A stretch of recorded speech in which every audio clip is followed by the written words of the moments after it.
Vai vēl aizvien ir jāizmanto zobu diegs, ja es jau izmantoju elektrisko zobu birstu?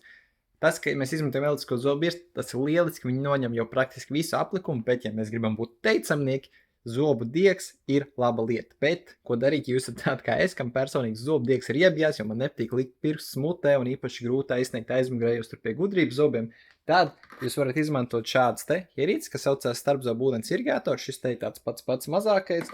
Ir arī šādi te portīvai daudz lielāku variantu, kurā mēs ieliekam iekšā ūdeni, un tad viss, kas ir jāieliek mutē starp zobu šķirbām, ir šis te mazais snīpīts.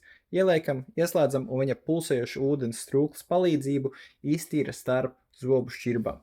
Vai šāds aprāts ir tieši tikpat efektīvs kā parastais zobu diegs? Nē. Parastais zobu diegs tomēr būs daudz, nedaudz, bet viņš būs bišķi efektīvāks. Bet, šeit ir ļoti liels bet, lielākā daļa cilvēku neizmanto zobdiegu, jo riebjās to darīt, nepatīk un nemāk. Līdz ar to ar zobdiegu ir iespējams savainoties, ielaist pa dziļu, sākās iekaisums un vairums citu problēmu.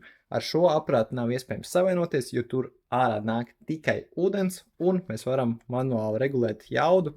Sākam ar mazāko līdz pierodam, pēc tam pakāpeniski pārējām uz lielāku, un šo ierīci ļoti viegli lietot, kur augšā attaisam vāciņu, pīzlietas ieliejam ūdeni, un viņš uzreiz ir gatavs lietošanai, un izmantojam katru dienu vai katru otro vai katru nedēļu, tas jau ir atkarīgs no katra paša.